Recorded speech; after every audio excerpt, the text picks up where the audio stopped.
그리고 중국이 생각하는 최악의 시나리오는 김정은이 러시아와 밀착하면서 트럼프 2기와 관계를 개선하는 겁니다. 그럼 미국의 입김이 세질 거 아니에요. 미국의 최악의 시나리오는 무역대표부가 평양에, 또 대사관이 평양에 올 수도 있거든요. 이건 시진핑 입장에서는 이건 악몽이죠. 북한이 완전히 삐져나가는 거죠. 그러니까 일단 외교안보적으로 한국과의 관계를 개선하면 북한이 러시아로 가는 무게추, 이 역학관계를 어느 정도 부분적으로는 완전히 아니지만 회복할 수 있다는 판단이 있는 거고, 한반도에 어느 정도 영향을 행사해야 되는 거고, 두 번째, 중국 경제가 지금 최악이거든요. 그럼 첫째도 둘째도 셋째도 경제거든요. 시진핑은 지금 외교안보가 중요한 게 아니에요. 시진핑은 모든 국가 지도자는 국내 문제, 국내 정치 문제가 터지면 외교가 안보가 중요하지 않아요. 그렇게 되면 중국 입장으로서는 경제를 우선시해야 되고, 경제를 살리기 위해서는 한국과의 관계를 악화시키면 안 되죠.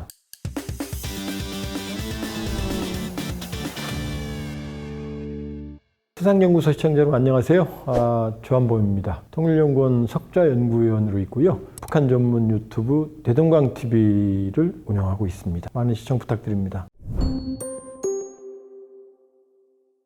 북중러 삼각동맹이라는 건 존재하지 않았죠. 냉전기에 북한, 중국, 러시아는 공산권이잖아요. 한미일, 이거는 이제 자본주의 진영이었잖아요. 한미일 삼각동맹도 아니었죠. 왜냐하면 한미는 동맹이었고 미일도 동맹이었지만 한일 간은 동맹이 아니었잖아요. 60년대 후반에 가서야 한일 관계 정상화, 그것도 거센 여론의 반대를 무릅쓰고 박정희 대통령이 근대화 재원을 마련하기 위해서 한 거잖아요. 한일 관계는 아직도 여러 가지 복합적이죠. 복잡하죠. 그러니까 북한과 중국 간에는 조종 우호협정 상호 원조 조약, 여기 자동 군사 개입이에요. 그다음에 소련과는 조소 우호협정 상호 원조 조약, 자동 군사 개입이에요. 근데 중국과 러시아는요, 앙숙이었거든요. 중국과 러시아는 동맹 관계가 아니에요. 그러니까 북중러는 삼각동맹이 아닌 거죠. 그러니까 삼각동맹은 존재하지 않았다.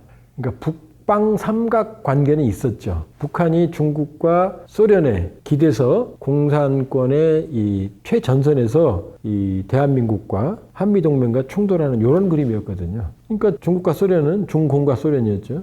북한을 전략적 자산으로 인식을 했던 거죠. 그러니까 각종 지원을 했던 거고, 6.25는 아시다시피 소련의 지원이 없었다면 불가능했고, 김일성은 45년 9월에 북한에 들어올 때 소련 극동군 대위였습니다. 이름은 진지첸. 왜냐? 중국 공산당 소속이었어요. 소속은 중국 공산당 소속이었고, 그리고 계급은 소련군 대위로 지금 북한에 들어온 게 김일성이에요. 참 복잡하죠. 그런 상황에서 소련의 지원으로 6.25를 일으켰고, 뭐 지금 이번에 72시간이라고 북한이 작년에 영화 공개했어요. 김정은이 아주 주연을 모든 걸 다 했는데 뭐 북침이라고 좀 그건 날조된 거고, 그 다음에 밀리니까 중공군이 참전했잖아요. 그렇죠? 이 관계에서 북한을 중심으로 북한, 중국, 소련이라고 하는 삼각관계가 형성이 됐던 거다. 그리고 그 관성이 계속된다. 그러나 북중과 북소는 됐지만, 조소는 됐지만, 중국과 소련은 60년대 우수리강 유역의 영토를 놓고 서로 전쟁까지 했어요. 그러니까 북중러는 애매한 퍼즐이 숨어 있다. 그러나 중국과 러시아는 또 탈냉전 이후에 미국과 대항을 해야 되니까 전략적 협력 관계를 이뤄가고 있고, 심지어 자파드, 바스톡 이런 중국과 러시아 간에는 합동 군사훈련도 합니다. 동맹 관계는 아니지만. 그러니까 북중러는 미국에 대항을 하고 있지만, 또 북중 관계와 북러 관계는 있지만 관계는 애매하다. 그리고 중국과 러시아의 전략적 이해관계가 다르기 때문에 북한에 대한 이해관계도 서로 다르다, 이렇게 볼 수가 있어요. 러시아와 북한 간에는 다리가 하나밖에 없는 거 아십니까? 그것도 철도예요. 자동차가 다닐 수 있는 다리가 없습니다. 그래서 코로나 시기 중에 아마 기억나실 거예요. 이 북한에 있던, 평양에 있던 러시아 대사관 직원들이 이 철로를 미는 철도 철도 수레를 이용해서 나진의 사선으로 넘어가는 장면이 공개된 적이 있거든요. 그 정도로 러시아와 북한 간에는 주고받을 게 없었어요. 경제적으로. 중국은 거의 6,70억 달러 정도 교역 관계까지 갔거든요. 근데 러시아는 1억 달러를 넘은 사례를 거의 찾을 수가 없어요. 거의 몇 천만 달러 정도 수준이었거든요. 그러니까 경제적으로는 북한과 러시아 간에는 의미가 없다. 우리는 270억 불을 넘은 적이 있거든요. 그러니까 탈냉전 이후에는 러시아는 경제적으로는 우리를 훨씬 더 중요하게 여겼습니다. 그러나 이제 푸틴이 집권하면서 그레이트 러시아의 영향력을 확보하기 위해서 북한도 관리하는 이런 정도였거든요. 그러나 러우 전쟁이 시작되면서 모든 게 바뀌었죠. 왜냐하면 푸틴 생각과 다르게 러우 전쟁이 끝없는 소모전으로 가면서 조기에 전쟁을 끝낼 수 있을 거라는 러시아의 기대는 무너졌고, 북한을 제외한 뭐 벨라루시나 이런 몇 나라를 제외한 모든 전 세계가 러시아의 침공을 규탄을 했고, 물론 전 세계는 아닙니다만 유럽과 미국을 중심으로 하는 OECD 대부분의 국가들이 이제 러시아를 규탄했죠. 그러니까 러시아는 이 산업 기반이 없기 때문에 군사 기술은 있지만 이 무제한적인 소모전을 감당할 수가 없거든요. 그러니까 전쟁 자원 동원 능력에 문제가 발생하는 거예요. 첫째는 중국의 지원입니다. 그러나 중국은 살상 무기는 지원 안 하고 있어요. 왜냐 중국이 지원하면 중국이 국제적으로 제재를 받게 되고 그럼 중국 경제가 치명타를 입겠죠. 그러니까 일반 물품만 지원합니다. 그걸 이중용도 물품이라고 그러거든요. 그러니까 신발 지원하면 이건 뭐가 되죠? 군화로 쓸 수가 있는 거고, 시계 지원하면 군인들이 쓸 수 있는 거고, 이런 걸 지원하거든요. 근데 무기는 안 주거든요. 근데 무기를 줄 유일한 구세주가 나타났어요. 바로 북한입니다. 북한은 전면전을 오랫동안 준비했기 때문에 막대한 탄약 제고가 있었고 군수 보급 능력이 있었거든요. 여기에 지금 의존하는 거예요. 지난해 10월 기준으로 북한이 러시아에 지원한 컨테이너가 2만 개, 152mm 포탄으로 940만 발 정도라고 그랬거든요. 러시아가 하루에 152mm를 수만 발 쓰거든요.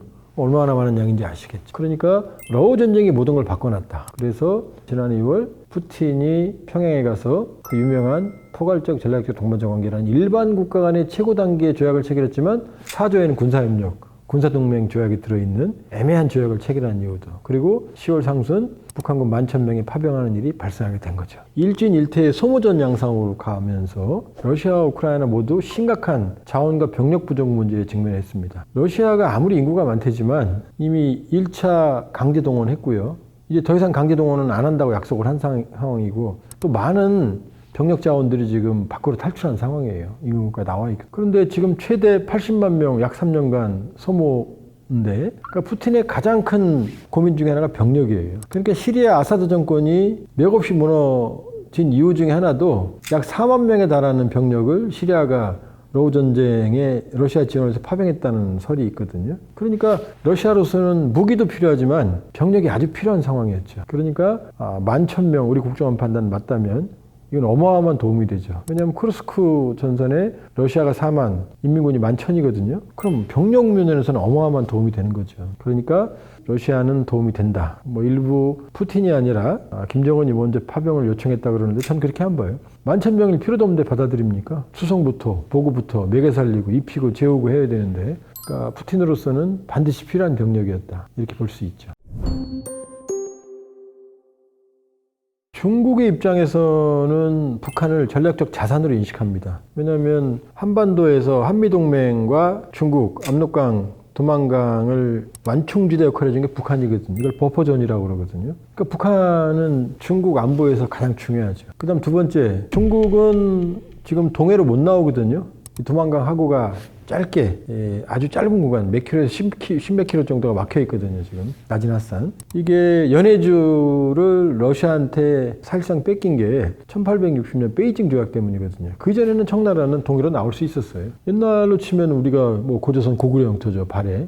그런데 중국의 입장에서는 동해로 못 나오는 게 국가 발전에 아주 치명적입니다. 동북삼성 저발전의 원인도 되고. 그러니까 중국의 꿈은 동해로 나오는 겁니다. 중국의 욕심은 자항출해라는 전략이거든요. 항구를 빌려서 동해로 나온다. 만일에 북한 항구를 이용을 하면, 그래서 낮은 선봉에 한 개 부두를 중국이 임차하고 있거든요. 하나는 러시아, 하나는 북한이고, 세 개 항구지 부두 중에서. 그러니까 북한 입장에서는 유사시에 북한을 위성국가로 만들거나 점령을 하면 동해로 나올 수 있죠. 그게 중국의 야심이에요. 우리가 조심해야 됩니다. 경계해야 됩니다. 근데 러시아하고 밀착을 하고 있잖아요, 지금. 그러니까 조중 5.25 상호원제조약 동맹조약에서 유사시 중국만 군사가 들어올 수 있었는데 북한 땅에.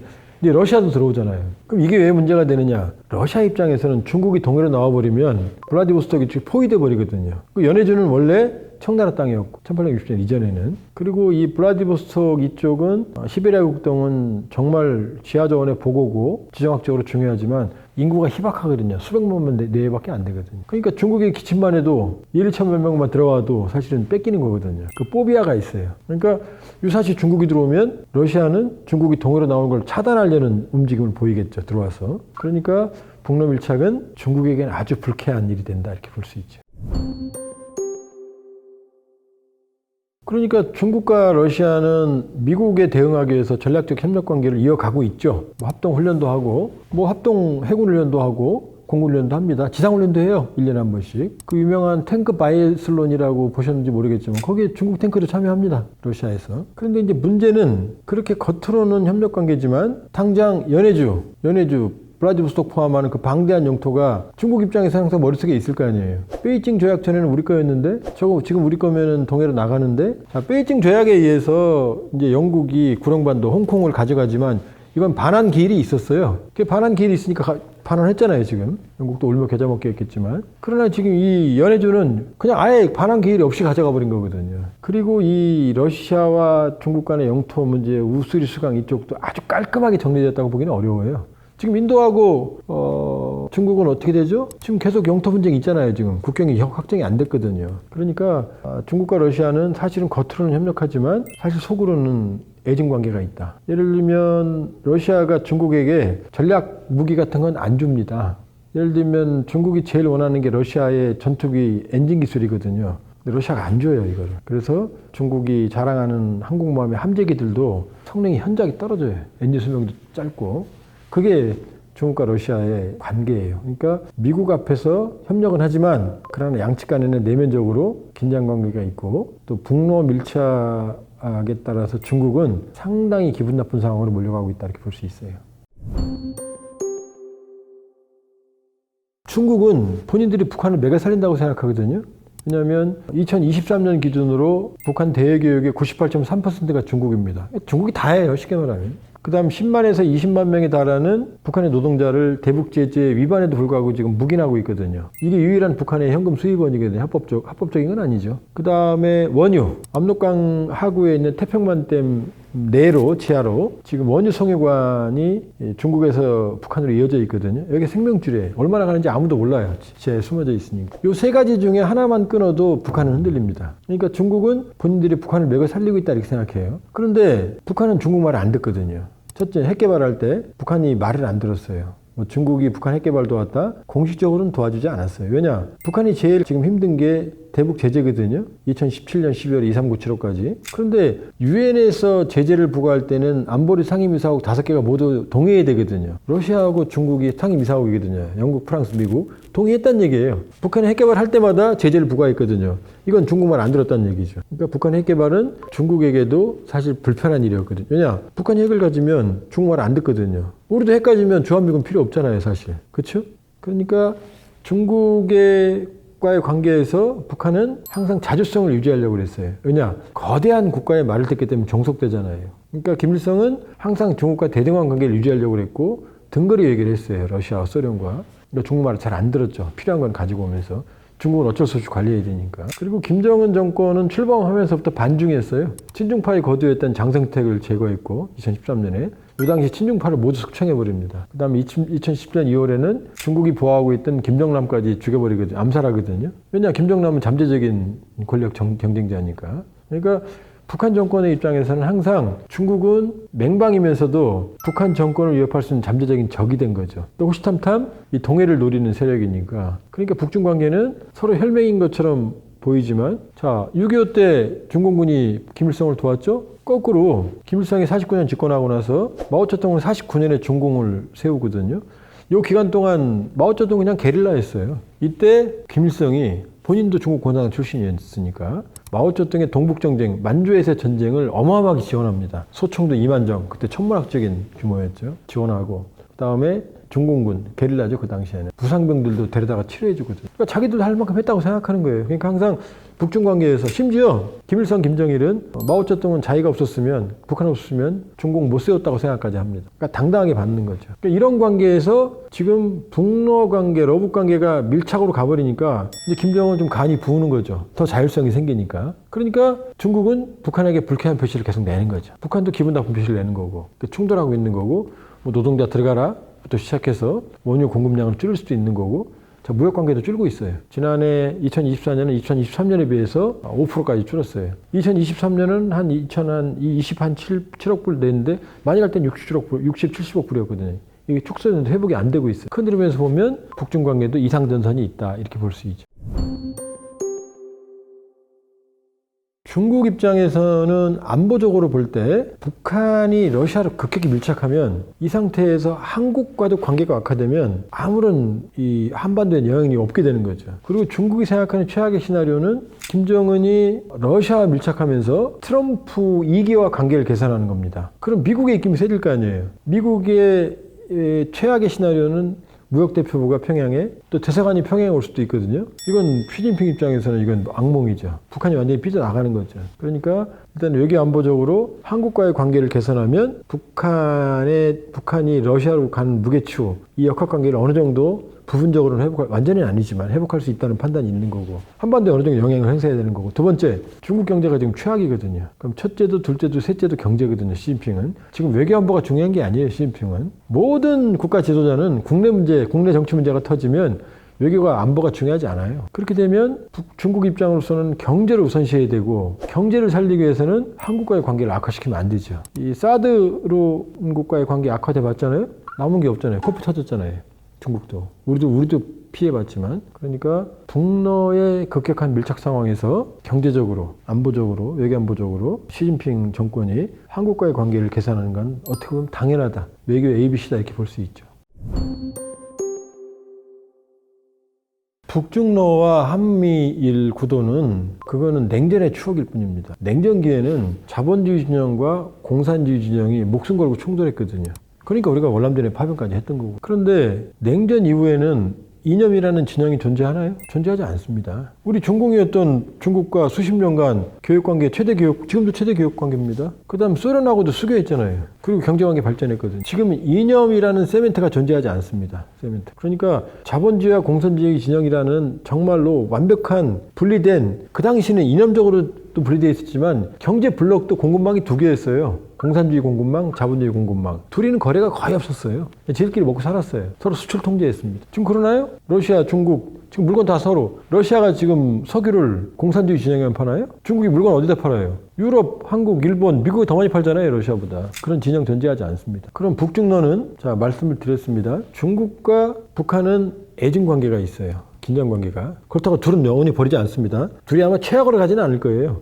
더 나빠지면 시진핑하고 김정은이 만날 거예요 아마. 아무렇지도 않듯이 껴안겠죠. 그러나 이 중국과 러시아는 당장 북한에 대한 이해관계가 다릅니다. 연해주 시베리아 극동에 대해서 중국과 푸틴의 입장은 또 다릅니다. 그러니까 중국하고 러시아는 미국에 대항하기 위해서 손을 잡지만 그러나 전략적인 국가 간 이해관계가 충돌하는 부분이 있고 북한을 놓고서도 서로 입장이 달라요. 그러니까 북중러라는 삼각 동맹 관계가 형성이 될 수가 없는 거죠. 그건 존재하지 않는 거죠. 북한을 놓고 이미 불협화음, 북중 관계 불협화음, 그 다음에 6월 19일 날 북러 포괄적 전략적 동반자 관계를 체결하니까 러시아가 군대에 들어오는 거, 북한에 들어올 가능성에 대해서 시진핑은 러시아에 대해서도 불만이 있죠. 표시는 얘기 안 하지만. 이게 북중러 관계의 한계예요. 그다음 한미일 관계는요. 한미 동맹입니다. 미일 동맹이에요. 끈끈해요. 근데 한일이 동맹인가요? 동맹 관계 아니잖아요. 아직도 독도 자기네 영토라고 떠들잖아요. 우리 영토를 넘번에 동맹 될 수 있어요? 당장 사도광산 때 어떻게 됐어요? 지금 야소권이 신사 과거 반성 안 하는 그 참배 문제로 우리 대표단이 사도광산 행사에 안 갔잖아요.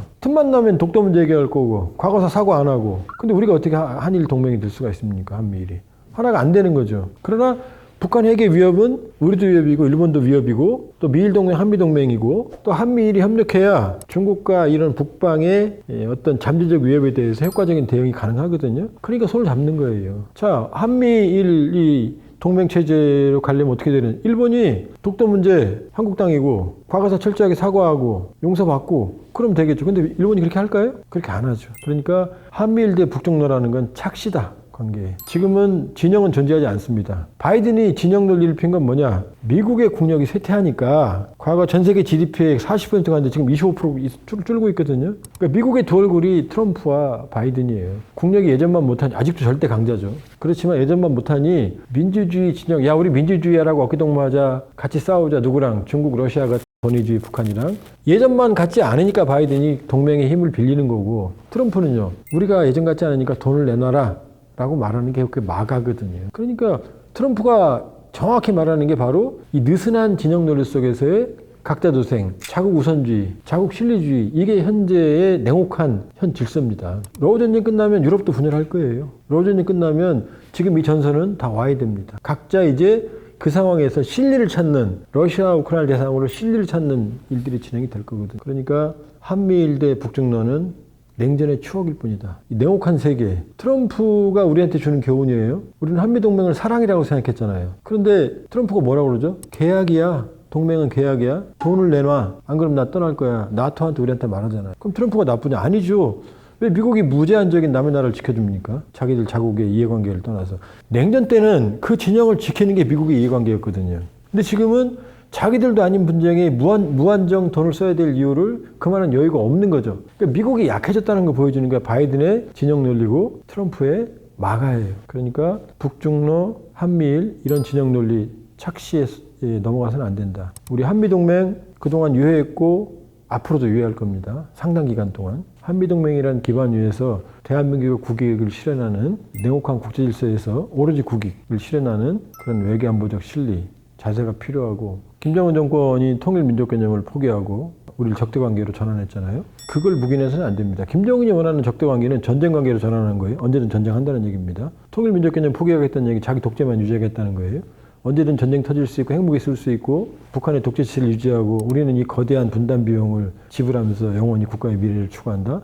그건 안 되는 거죠. 당장의 통일은 어렵다지만 그러나 중장기적으로 평화, 한반도의 평화 번영을 이끌어 나가고 그리고 먼 미래에 통일, 번영된 이 나라의 미래를 위해서 한반도 통일의 주도권, 이제 권리는 우리한테 온 거예요. 북한이 통일 패배를 선언했으니까. 한민족의 정통으로서 우리가 한반도의 평화 번영 그리고 장기적인 한반도의 미래를 위한 통일을 추구해 나갈 때다 이렇게 볼 수 있습니다.